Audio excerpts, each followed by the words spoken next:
Hello and welcome back to Anthology of Heroes, the podcast sharing stories of heroism and defiance throughout history. Anthology of Heroes is a part of the Evergreen Podcast Network, and as usual, I'm your host, Elliot Gates. In the year 2010, actor Cillian Murphy sat down for an interview for an upcoming movie he was set to star in. The interviewer began, "So you're British?" To which Cillian immediately cut him off, "No, I'm Irish." "Right," nodded the interviewer. "Yeah, I know, British." Fellow actor Tom Hardy, seated beside Cillian, grimaced, shaking his head as Cillian again corrected him. No, Irish. There's a big difference." The interviewer then changed tact. Yeah, I know, sorry, the area from Northern Europe." To which Cillian, with arms crossed, looking a little more than annoyed, cuts him off again. "No, I'm from Ireland." Murphy's frustration during this interview is a feeling shared by many Irish people. The country of Ireland is not part of Britain or the United Kingdom. The people have their own culture, identity, and if it weren't for the British, would probably still be speaking their own language too.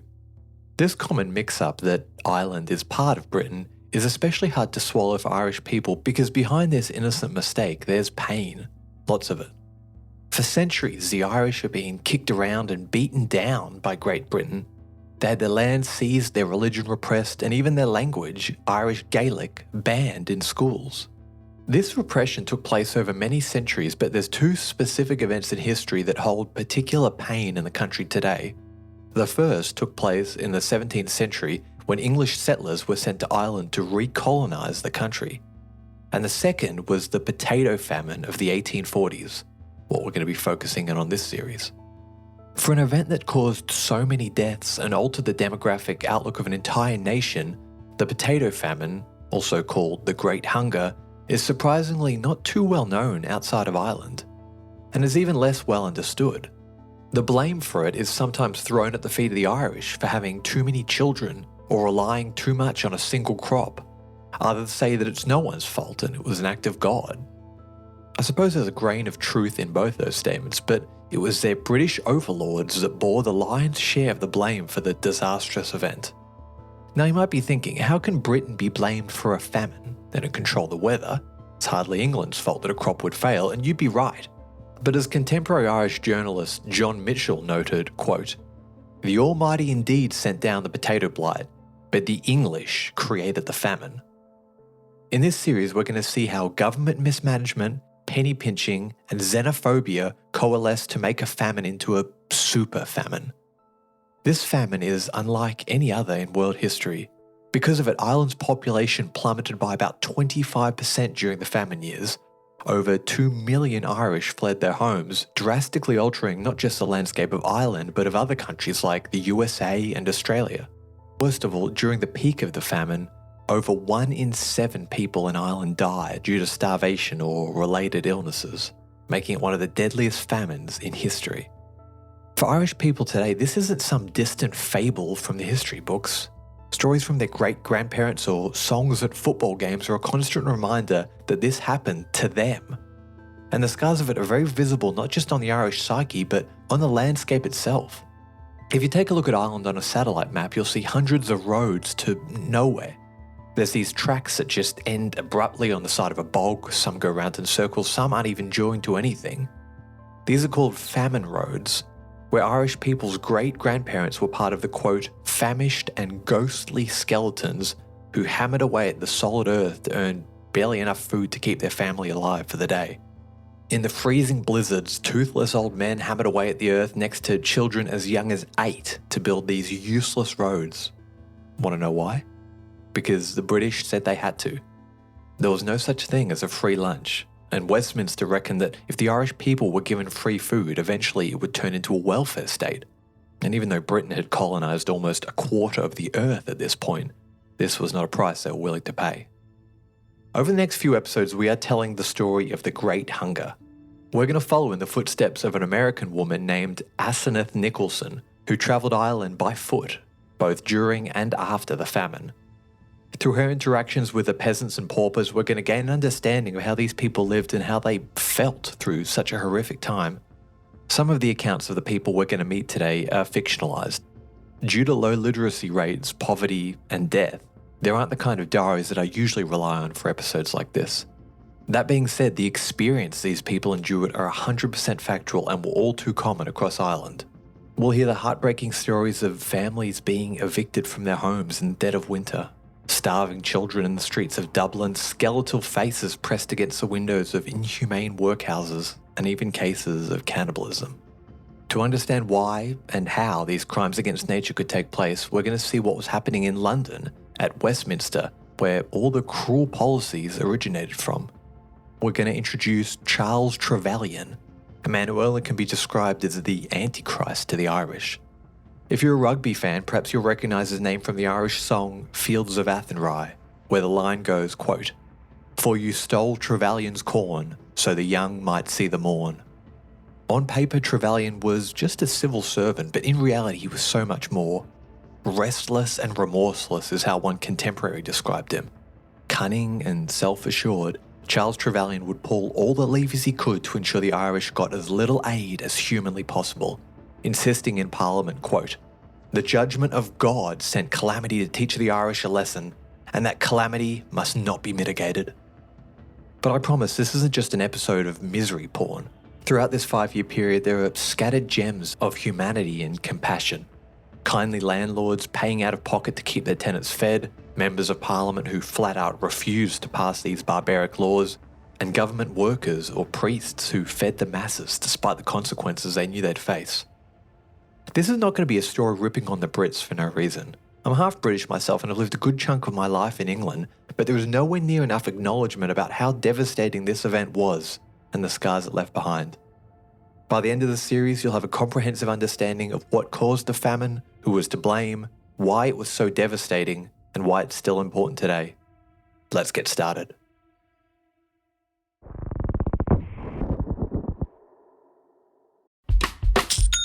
When you think about businesses that are selling through the roof, like Aloe or Allbirds, sure, you think about a great product, a cool brand, and great marketing.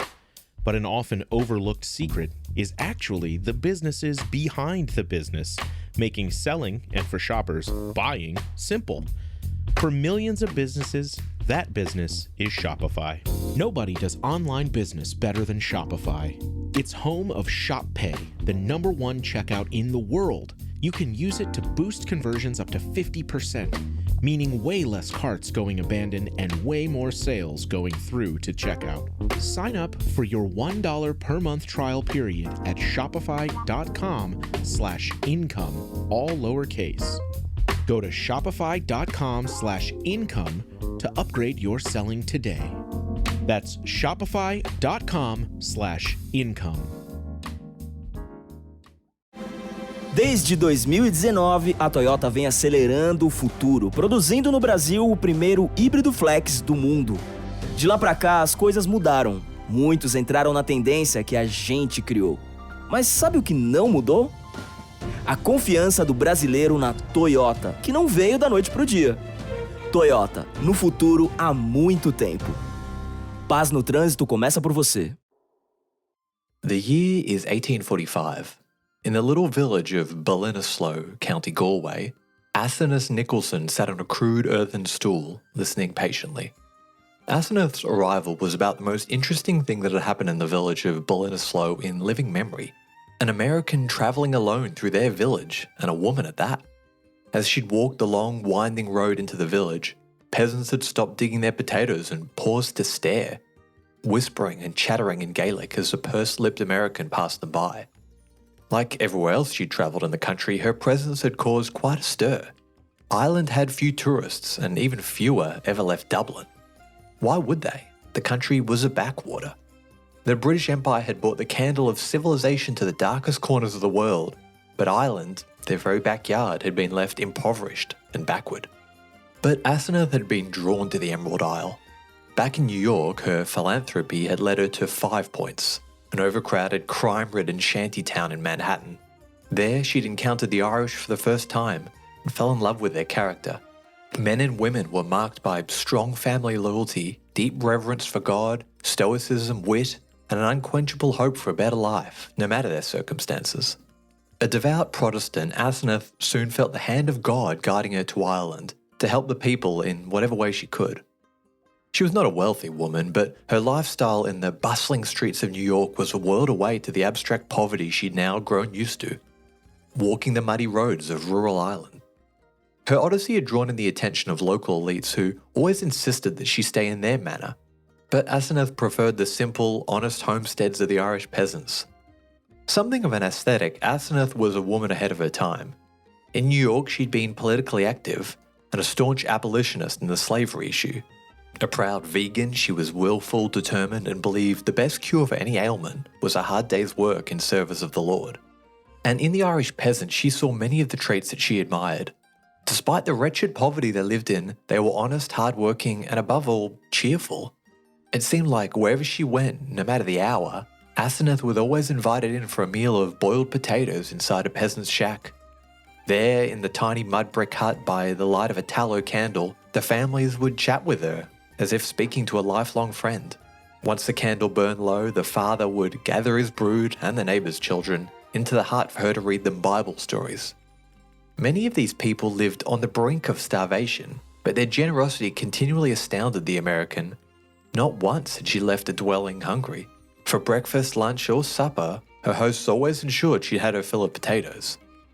Winter was a concern for them all, but they hoped that the Lord would see them through it. And if not, well, they'd paid their tithes and would see their family again at the gates of St. Peter. As she reached the outskirts of Ballinasloe, she gave a final goodbye to the crowd of children who had insisted on walking with her.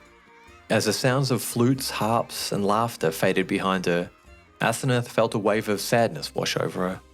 With the coming winter, many of the children she'd read to, or the older women who'd cooked for her, would not survive the next few months.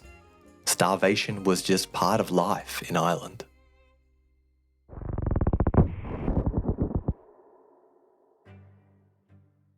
Far away in the city of London, another kind of life and death battle took place. Conservative Prime Minister Robert Peel was fighting for his political survival. Once a popular and respected leader, Peel was quickly losing control of his own party. Under his feet was a burning platform, and the Prime Minister seethed as he sat in his desk.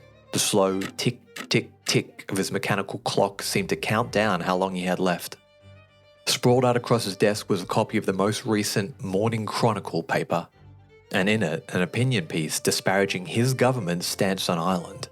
The writer complained that Peel and his government were standing idly by as insurrection grew. According to the writer, just across the sea, hordes of unwashed Irishmen, led by their villainous priests, were plotting a rebellion against Britain. In their taverns and grottos, they sharpened their pitchforks, waiting for the opportune moment to lynch dear Britannia. Ireland had only recently been annexed by Britain, and talk of reversing or repealing this annexation excited the more patriotic Irish while sending chills down the spines of the English. It was a touchy subject for the Prime Minister, and the author of the letter knew it. The letter was supposed to be anonymous, but Peel knew exactly who wrote it. It was the same man who had undermined him at every opportunity, an up-jumped bureaucrat who never slept, never blinked, and seemed to have friends everywhere. Charles Trevelyan. It was nearly 11:15 a.m. by the time Charles Trevelyan arrived for his meeting with the Prime Minister. Checking his pocket watch, he tisked as he tucked it back into his waistcoat. The 38-year-old civil servant cut an impressive profile as he glided through the halls of Westminster. He was tall and wiry, with long cropped hair and bushy mutton-chop sideburns. Like most of his colleagues, Trevelyan was of old English stock. Describing his ancestry, he would tell his friends that he, quote, belonged to a class of reformed Cornish Celts, who by long habits of intercourse with Anglo-Saxons have learned at last to be practical men. Incredibly intelligent and an utter workaholic, Trevelyan was amongst the most driven individuals ever to grace the British Parliament. A contemporary once described him as, quote, restless and remorseless. If Trevelyan believed he was in the right, no force in the world could deter him from achieving his goal. With a long sigh, he turned the handle to Peel's office, gave a slight bow and took his seat, ready for the drumming he was sure to receive. Predictably, the Prime Minister launched into a tirade about unity and how he should know better than to rile up the masses. On and on he went as Trevelyan sat, nodding occasionally to acknowledge he was still listening. It took everything to stifle a yawn. Peel was boring him. Trevelyan had always thought Peel too soft and too charitable. In the pristine halls of British Parliament, charity seemed so noble, but Trevelyan had visited Ireland. He'd seen the dirty, ungrateful heretics digging up their miserable potatoes as they stared sideways at him, always whispering and gossiping in their guttural tongue. If Peel wasn't going to tell the public what was really happening across the Irish Sea, then he would. Finally, the tirade ended and Peel dismissed him with a warning that Trevelyan knew had no bite. The Prime Minister was rapidly losing control of his party. He was circling the drain. They both knew it. With another bow, Trevelyan picked up his top hat and coat and stalked out of Peel's office. He checked his pocket watch again.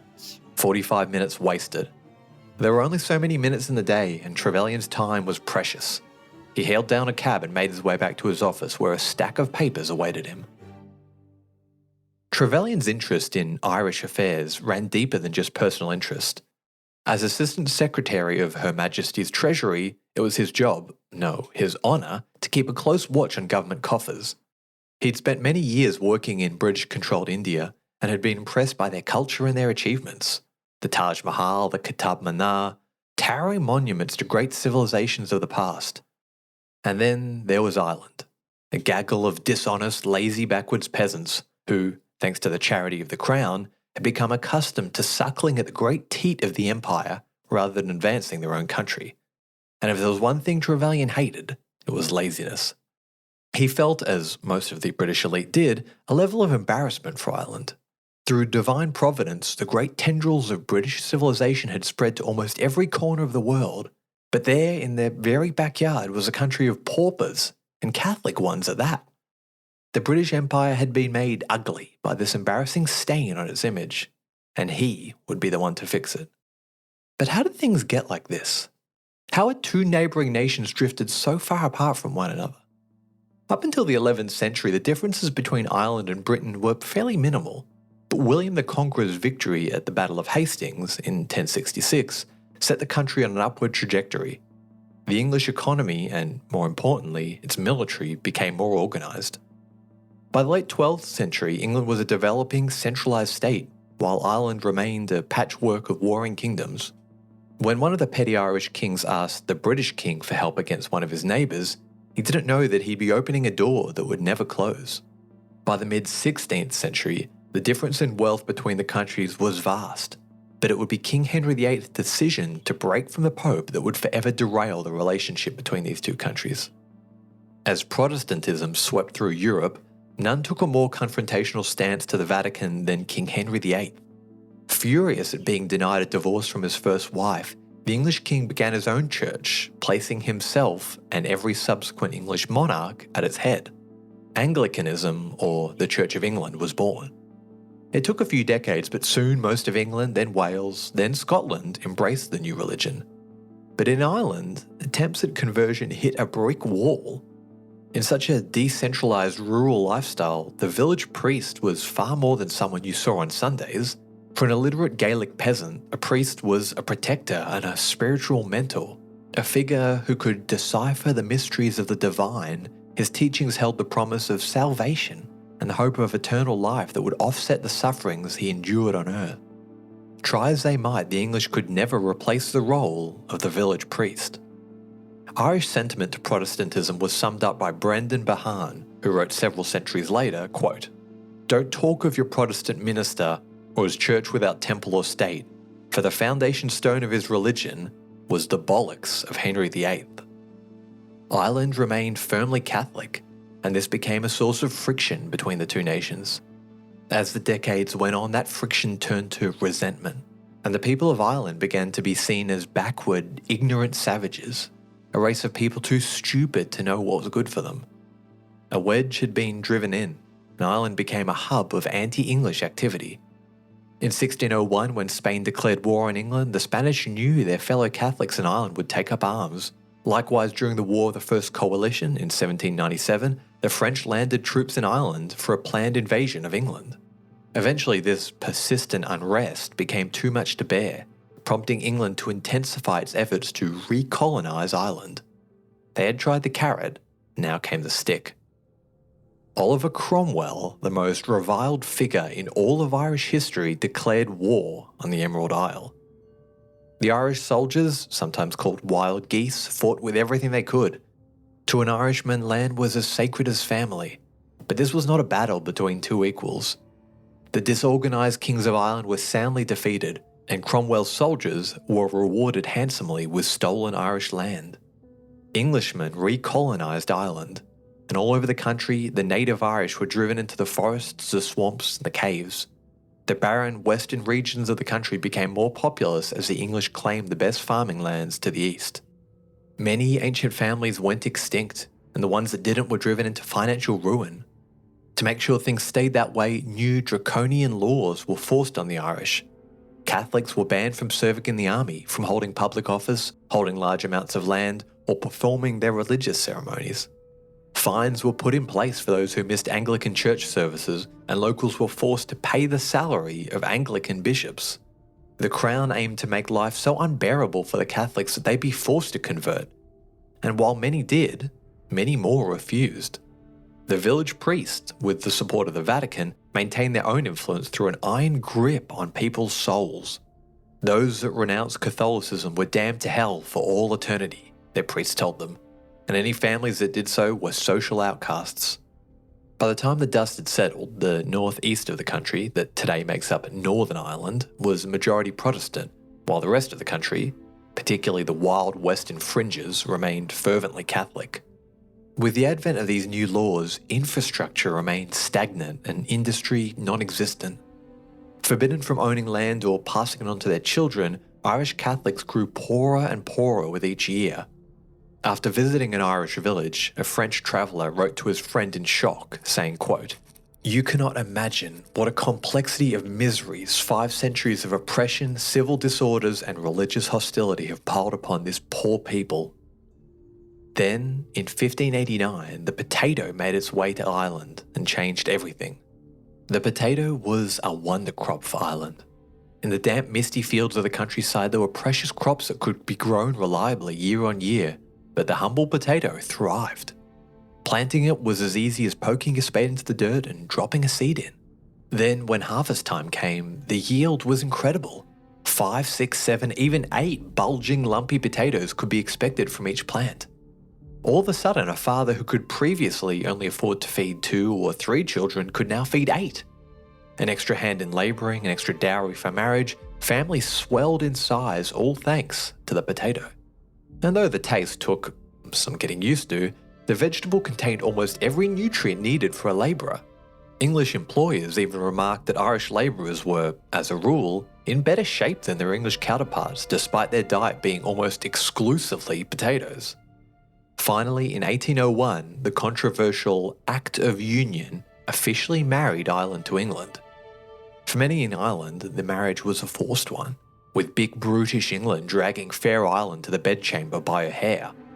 The union was supposed to give Catholics more rights and transform Ireland into a modern nation, but by the 1840s, virtually none of these promises had materialised. The only real change was that decisions affecting Ireland now had to navigate the complex and distant bureaucracy of Westminster. Management, distrust and apathy would all coalesce in 1845.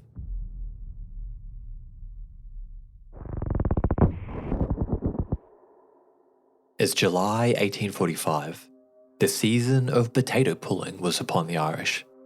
Nowhere in the country was this time more looked forward to than the little barony of Aris. Aris is a little rocky outcrop on the extreme northwest of Ireland, flanked by the ocean on 2 sides. The frigid North Atlantic winds battered the little villages, and the constant downpours made for a difficult place to live. The inhabitants of Aris lived on a knife edge even during good harvests. On this day in the early grey morning, Roger MacDonald arose from his bed. Rubbing his eyes, he looked around. Roger lived as most Irishmen did, within a single windowless room. The walls were mud, fashioned crudely into bricks, and the roof a hardened mix of reeds and bog. Next to him on a crude mattress was his wife, Shannon.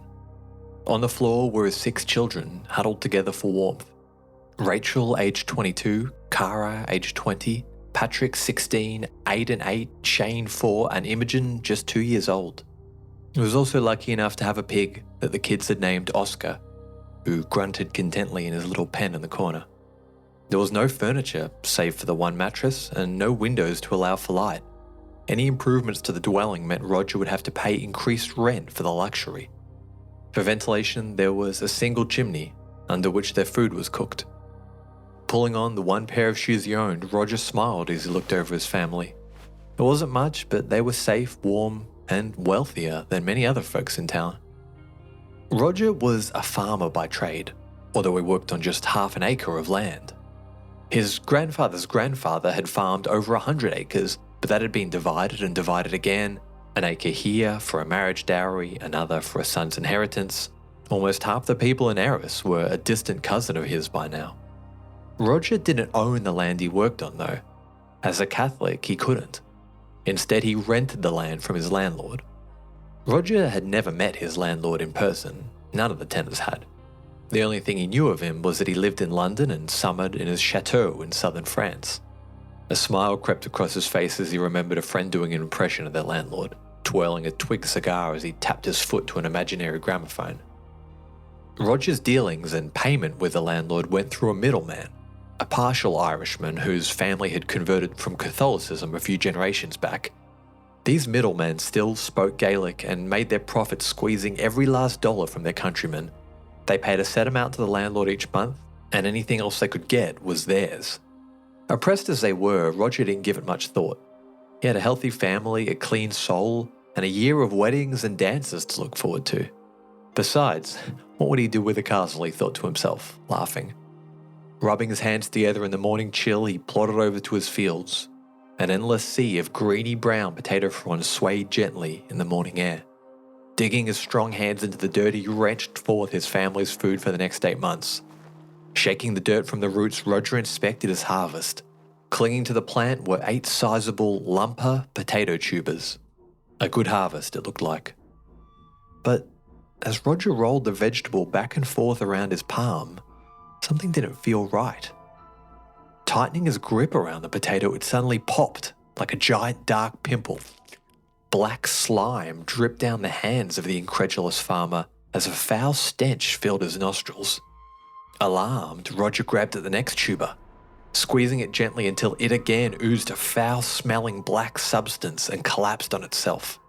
Now in a state of panic, he dug with his hands at the next plant and grabbed at the vegetables, only for these potatoes to explode in the same disgusting mess.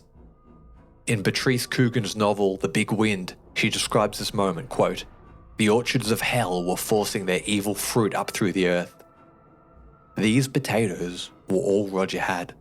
They were both his rent money and his food. Without them, he would be evicted, and there would be nothing for his family but a long, slow death. The Great Hunger had begun.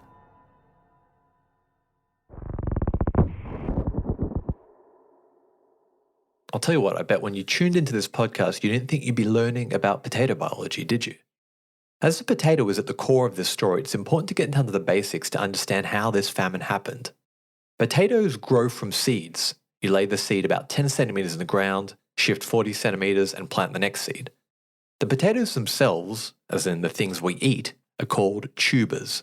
They grow within the root system and are used by the potato plant, that's the bit above the ground, as energy for it to grow.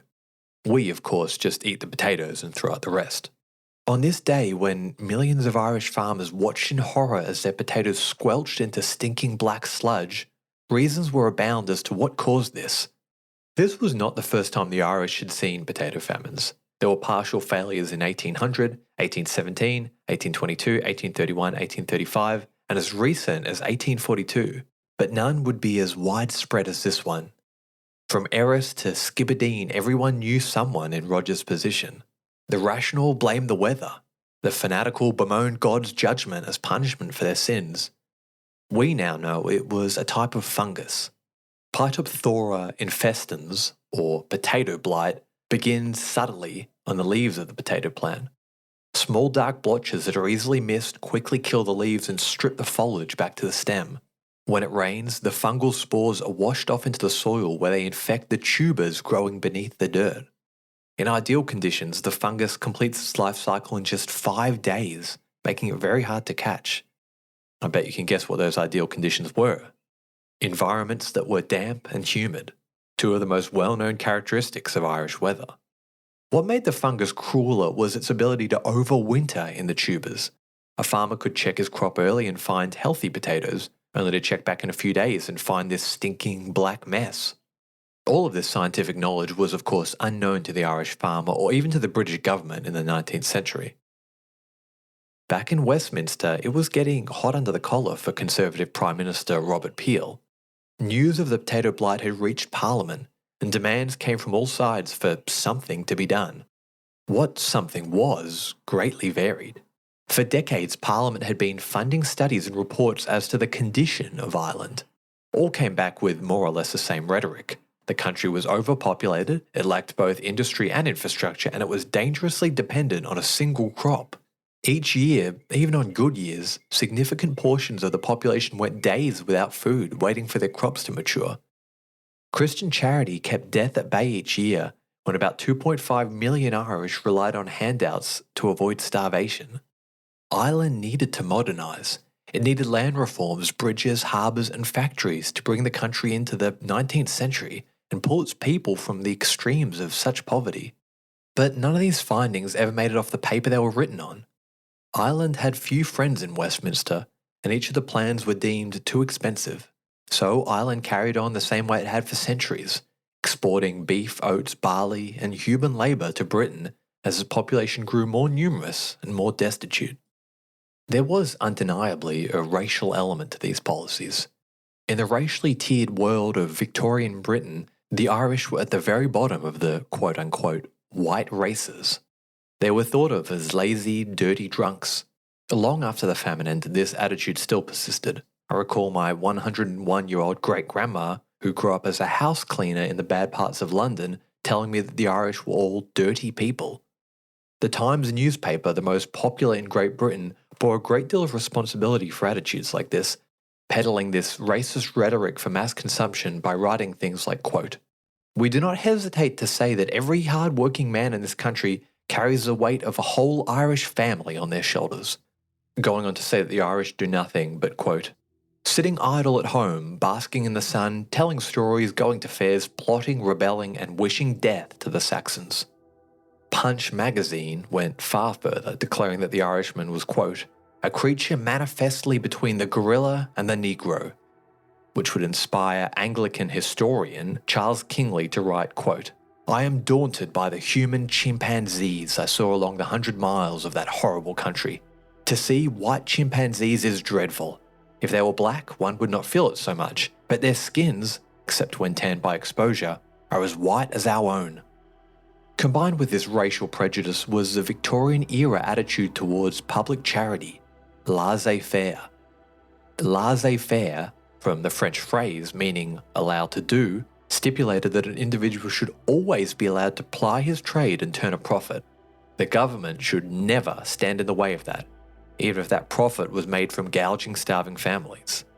The way the government saw it, if you were poor, you'd done something wrong, and if you were Irish and poor, you had done something wrong and you were too lazy to fix it. Never mind that a more powerful country had changed the law to forbid you from doing just that. Fiery words and accusations crackled through Parliament as gavels pounded. Grey-haired lords like Lord Palmerston, draped in the finest linens from distant colonies, rose with theatrical flair, delivering impassioned monologues on the perils of charity. Their voices boomed full of conviction, only to be interrupted by the bell for morning tea. The contrast between their opulence and the desperate poverty of Ireland had never been more stark. By November of 1845, circumstances in Ireland had forced Peel's hand. Even if it cost him his career, he would not have the blood of tens of thousands of Irish families on his hands. Reports of starvation were coming to Westminster thick and fast. But it was not as easy as shipping food in and dropping it off at the peasant's hut. The further from Dublin one went, the more backward, rural and undeveloped the country became. The barren, rocky western coast barely had a port for ships to stop at. But Peel's biggest problem was a political one. He'd become PM during the midst of a protectionist era. The Corn Laws were a hard-fought, bitterly contested set of bills designed to keep prices high for British-grown grains by adding taxes onto cheap foreign-grown grains and wheat. Peel's party, the Conservatives, had fought tooth and nail to pass the Corn Laws, and now the Prime Minister himself was trying to circumvent them to feed the Irish. Importing foreign grain was controversial enough, but to do so in order to feed the lazy, heathen Irish, well, that was political suicide. One particularly vengeful parliamentarian, who would be later nicknamed the Exterminator, voiced what many members of Parliament felt about Irish charity, sneering that he would not, quote, pay paupers to breed priests. And so, in secret, Peel began his plan to feed Ireland. From the outset, this was never intended to be a permanent solution. It was just a stopgap until the next harvest season when, God willing, the potato crop would mature healthily. What was referred to as Indian grain was imported from America to tide the peasantry over until the next pulling season. The grain was to be slowly distributed into the market when shortages arose, in order to hold back price gouging. It was not supposed to replace local produce, only to supplement it. Greedy merchants would be unable to hike prices if alternative food was available to the public. Unfortunately, the Indian grain had been processed in advanced American mills and was designed to be ground by industrial machinery. The grains were sharp as razors and hard as iron until they were properly milled. Peasants attempting to pound them between two stones wasn't going to cut it. Adults that consumed the unprocessed grains faced intestinal issues. Children fared worse with the grains tearing their colon or intestines. Soon the Irish nicknamed the grains Peel's brimstone and would have eaten anything before resorting to consuming it. Hand in hand with the cheap grain was the workhouse. 81 buildings were constructed across Ireland where the destitute could sleep and be fed. These were no luxury boarding houses. Remember, the way the government saw it, if you were poor, it was your fault. Workhouses were built to be as miserable as possible, to encourage the worker to find alternative employment. They were overcrowded, sanitation was terrible, and families were split up upon entry. But at least you were paid enough to fill your belly. In tandem, Peel worked on a more permanent solution, pushing the burden of feeding the Irish back on Irish landlords. There was only one problem, though. The landlords were nowhere to be found. The case with Roger's landlord was common all throughout Ireland. Absentee landlords were the norm. Englishmen, or Irish Englishmen, who owned humongous portions of land treated their Irish landholdings like they treated their sugar farms in the Bahamas, as a profit-making entity where the bottom line was everything. Many of these men had never even visited Ireland and had no vested interest in the local community. Why should they pay a penny to help some lazy, good-for-nothing worker who toiled on their estates? As these debates divided Parliament, Trevelyan zeroed in on like-minded allies, men like Charles Wood and Lord Palmerston. Behind doors, he wrote letters to them, plotting and planning. As their network expanded, their influence grew, silencing and overwhelming any lone parliamentarians daring enough to stand against them. "Hear, hear," Charles Trevelyan boomed, echoing the approving nods at the House of Lords. "How much of Her Majesty's treasury must be squandered to appease this man's bleeding heart? Have we not done enough for Ireland?" Trevelyan, in some ways, had a point. The work schemes Peel had put in place were incredibly wasteful. Ireland was in dire need of infrastructure and industry, and all agreed the first steps to this were roads. The idea of mobilising the peasantry to build roads was a good one in theory. Unfortunately, government red tape ruined it. The process for road construction was cumbersome and intricate. First, the area needing the road had to request permission from the Lord Lieutenant. If he approved, the request was then forwarded to the Board of Works Commission. If they gave consent, they would assign a surveyor. The surveyor would then visit the site, make recommendations to the Lord Lieutenant, who in turn would present the petition back to the Treasury. Only after this lengthy series of approvals was the funding finally granted and a road could be built. All of this in a country gripped by famine where information travelled slowly. Tim Coogan said it perfectly when he wrote, quote, "The scheme was a microcosm of how Ireland was governed in the 19th century. Genuine attempts to improve the lot of the people were befogged by a miasma of prejudice, interest, lack of capital, and a stultifying of local initiative. When these roads were finally approved, the areas in which they could be placed were heavily restricted.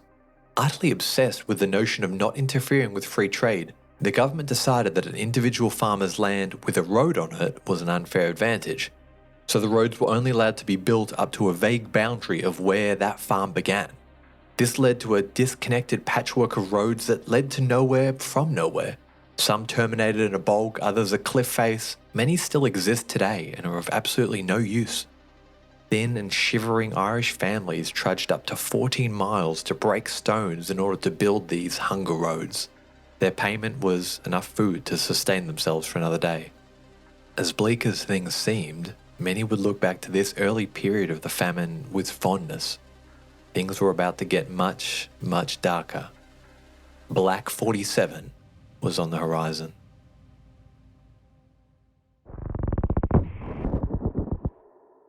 I'm Ken Harbaugh, host of Burn the Boats from Evergreen Podcasts. I interview political leaders and influencers, folks like award-winning journalist Soledad O'Brien and conservative columnist Bill Kristol, about the choices they confront when failure is not an option. I won't agree with everyone I talk to, but I respect anyone who believes in something enough to risk everything for it. Because history belongs to those willing to burn the boats. Episodes are out every other week wherever you get your podcasts. This is Alex Hasty, the host of Ohio vs. the World, an American history podcast. On Ohio vs. the World, we'll travel back in time with the authors, historians, and even witnesses to visit the most exciting, consequential, and too often overlooked topics that have shaped America's history. There seems to be an Ohio connection to so many important moments. When you said Ohio versus the world, we did some damage. So join us and we'll take a deep dive to enlighten, educate, and entertain you as Ohio vs. the World makes history fun again.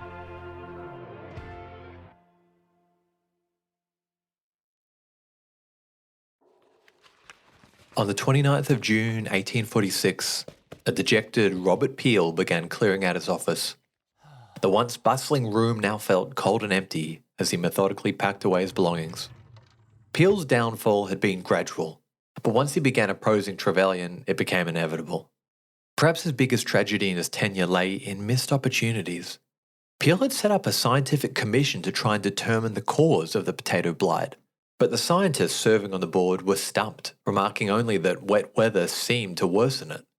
But a minor nobleman named G.H. Fitzgerald saw similarities in a disease that affected wheat crop. Pesticide was in its infancy at this point of history, but a known remedy to protect wheat against disease was to soak the seeds in a mixture of copper sulfate and water. When Fitzgerald tried the same thing with potatoes, he noticed they stayed healthy. Not confident enough to take his idea to government, he wrote to the Council of Dublin twice, but received no response. Being a man of only minor standing, Fitzgerald didn't pursue his idea further and eventually lost his entire state to the potato blight. 40 years later, the first fungicide, known as Bordeaux solution, would be created using the exact ingredients Fitzgerald proposed. How many lives would have been spared if his idea was acted upon? Few were more pleased by Peel's departure than Charles Trevelyan. Trevelyan's dislike of the Prime Minister was nothing personal. Nothing ever was with him. It was just business. Trevelyan had a job to do, and Peel had been an obstacle. The thankless, tireless public servant was now in complete control of Irish charity spendings. Robert Peel and his Conservatives were gone. Now leading the British Empire was a Whig governor named John Russell. Russell was a tiny little fellow. Standing just 5.5 foot tall, he's usually characterised as a garden gnome or dwarf in popular magazines at the time. Politically, his policies were similar to Peel's. Throughout his tenure, he had pushed to relax and reform many of the restrictions that had been placed on Irish Catholics, with mixed success. But Irish charity was not a hill Russell was willing to die on. You could say he was apathetic rather than scornful.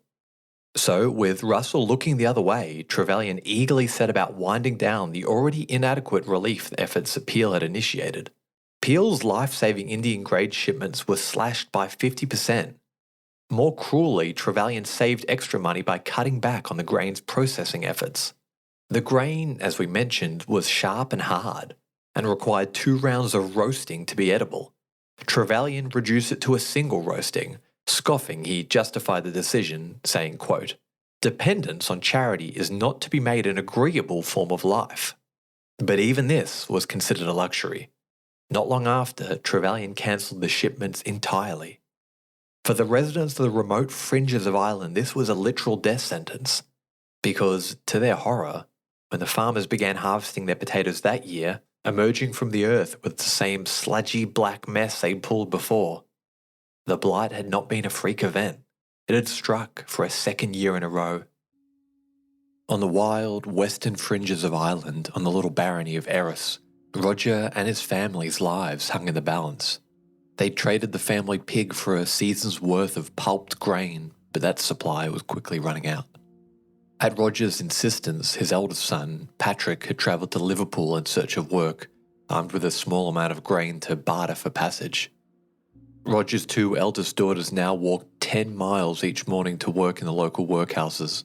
Breaking rocks by the roadside, they returned home late each night, exhausted and carrying barely enough food to sustain themselves, let alone the rest of the family. Roger felt a deep sense of shame every time they shuffled through the door, knowing the burden they carried. Aidan and Shane, just 8 and 4, were too young to work and often cried out in hunger during the night, unable to understand why they couldn't eat. Saddest of all, Imogen, their youngest, hadn't survived the winter. A tiny wooden cross crafted from 2 branches and placed at the edge of the fields was a daily reminder of her loss. His wife, Shannon, though aged only 42, seemed to have aged a decade in the past year. Dark circles ringed her eyes, and her black hair was now streaked with grey. Though she put on a brave face, Roger knew she'd been regularly skipping meals to feed the children. As their stockpile of Indian corn got smaller and smaller each day, Shannon had meekly suggested they follow what their neighbours had done and eat their store of potato seeds, but Roger had always shot that idea down. To eat the next season's seeds was as good as surrendering to death. Without them, they had nothing and no hope for the future. Though things were bad, they could still be worse, Roger reminded her. Rumours from the neighbouring towns had rolled in of mass evictions, of landlords throwing out entire families like theirs in the cold of winter. This kind of thing had happened before. When landlords decided to shift from growing potatoes to raising sheep, families like Roger's were given less than 24 hours to vacate their homes. The hut they lived in and the land it stood on belonged to the landlord, leaving them with no legal recourse. A sheriff and his men would arrive at the crack of dawn, their boots crunching on the frost-covered ground. The family, still groggy from sleep, would be roused with sharp knocks on the door, their hearts sinking as they realised what was happening. Armed men would force their way inside, giving little time for the family to gather their few belongings. Mothers clung to their children, their eyes wide with terror, while fathers tried to reason, their voices cracking with desperation. The thatched roof of their hut would be torn off and the walls pushed in, as if erasing all trace of the family's existence. The family would watch in helpless silence, tears streaming down their faces as everything they knew was reduced to rubble. In desperate times, relatives would take in cousins or sisters for a few months, offering them a vital lifeline until the family could get back on their feet again. But the fear of eviction hung over families like Roger's as a constant reminder of how fragile their lives had become. Until this happened, Roger reminded his wife, they were still lucky. These mass evictions that Roger had heard rumours of had come about as a result of Trevelyan's followers in Russell's government. Irish property must pay for Irish poverty became both their catchphrase and the justification for cutting off aid to Ireland. Irish landlords were now compelled to contribute to feeding the peasants in their counties. The so-called £4 law defined poverty by whether the annual rent for a plot of land was less than £4. Some landlords who were already struggling with a declining income due to tenants' inability to pay rent were now further burdened by this responsibility. As a result, evictions steadily increased across Ireland, especially in the west. Areas like Aris, where tenants lived on tiny plots of land, were particularly hard hit. Even generous landlords who'd previously waived rent or fed their tenants out of their own pockets were now told they needed to provide food for their entire county. Middle-class landlords who owned small holdings were disproportionately affected, forcing many to choose between evicting tenants or facing destitution themselves. A parliamentarian, Sir William Gregory, twisted the knife further with the addition of the so-called Gregory Clause, which decreed that any peasant renting more than a quarter of an acre could not be called poor and was therefore not entitled to food. This almost comically mean clause forced already starving tenants to choose between keeping their homes or their lives. All the government had done with these laws was to incentivize both landlords and tenants to clear holdings. Workhouses and poorhouses swelled with immigrants as newly homeless hordes shuffled around the country looking for employment or food. Trevelyan's cruel laws had the opposite effect of what he intended. In trying to save a few pounds on gruel, he made tens of thousands homeless and entirely dependent on government aid. Letters drifted into Dublin from priests begging for food to be sent to their starving parish. Families of living skeletons, they said, were wailing at their door day and night. But the letters found little sympathy in the House of Lords. Even the more liberally minded parliamentarians never went as far as to suggest landlords should not be able to evict tenants on their own volition. Lord Brougham vocalised what most parliamentarians felt as he spoke, quote, "Undoubtedly, it was the landlord's right to do as he pleased, and if he abstained, he conferred a favour and was doing an act of kindness. If, on the other hand, he chose to stand on his right, the tenant must be taught by the strong arm of the law that they had no power to oppose or resist." Paupers swarmed the countryside looking for work and begging. In the few districts where priests had a few silver coins to rub together, these men became solely responsible for feeding their flock. In the village of Dunas, Reverend McMahon had travelled to the nearest city and purchased all remaining Indian meal that was available. And outside his shabby village church, an enormous line snaked around town as residents lined up to feed their starving families. Some carried buckets, others bags. Women with husbands who were too sick to queue carried it back in their skirts. The Reverend told them to savour it. Very likely they would not receive any more for a long, long time. Other districts weren't so lucky. In Mount Mellick, the poor were being fed from a slurry made of waste created when corn and potatoes were processed. The most unbelievable part of all this is that all this suffering occurred in isolation. According to Tim Coogan, in the 1800s, 83% of beef, 79% of butter, and 86% of the pork consumed in England came from Ireland. And as the population starved, these exports continued as usual. The bottom line was everything for these English landlords, who, faced with a sharp reduction in profits due to falling rents, relied even more heavily on these ventures. The countryside was a landscape of despair. Along the winding dirt roads, carts heaped high with oats, grain, or pork trundled out of Aris, escorted by British redcoats. The bounty of Ireland, harvested from the very soil beneath their feet, was being carried away to distant markets, leaving them with nothing but the echo of hunger. Roger MacDonald and his wife Shannon stood among the gaunt, hollow-cheeked villagers at the edge of the road, their faces etched with desperation and disbelief. Shannon clutched their younger boy, Shane, to her chest, her thin arms barely strong enough to hold his wailing body. The cries of the children mingled with the clattering of hooves and the grinding of wheels, a haunting symphony of human misery. Roger's hands, calloused from days spent breaking stones, trembled as he watched the carts roll by. The sight of the food, so close yet utterly unattainable, was a cruel mockery of their suffering. That thin gruel he worked so hard for has seemed like a bitter joke as he stood helpless, watching the very sustenance his family needed vanish before his eyes. He sniffed back tears as he watched Shannon reach out a thin, trembling hand to the carts, hoping against hope that she might somehow retrieve even a morsel of what was being taken from them. But the soldiers marched on, eyes averted, deaf to the cries of the starving. Trevelyan's cold words hung in the air like a curse. Quote, "The great evil which we have to contend is not the physical evil of the famine, but the moral evil of the selfish, perverse, and turbulent character of the people."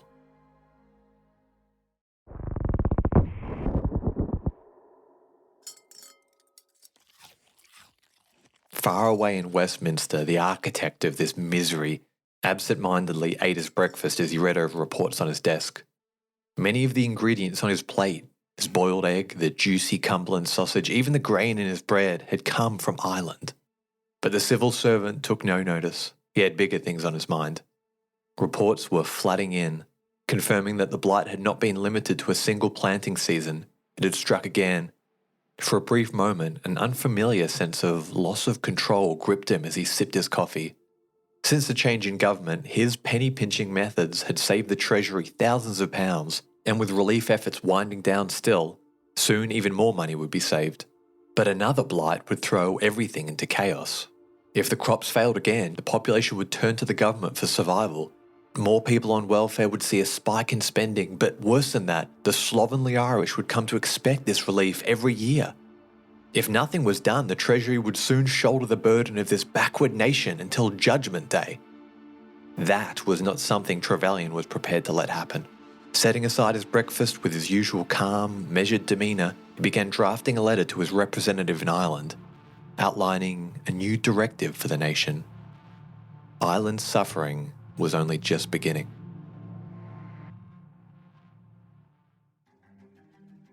And that is where we leave it today. Thanks so much for tuning into Anthology of Heroes. We've seen a bunch of new listeners since the promo swap with History Daily. If you've recently started listening, send me a message and let me know what your favourite episode's been and where you're listening from. A huge thanks to our show patrons, both old and new. And a big hug to our Justinian tier members, Sarah, John K, John H, Doug, Angus, Claudia, Sam, Tom, and Seth. Thanks, guys, and see you in the next one. A news story gets shared by a friend on social media, or you catch a tweet that really makes your blood boil.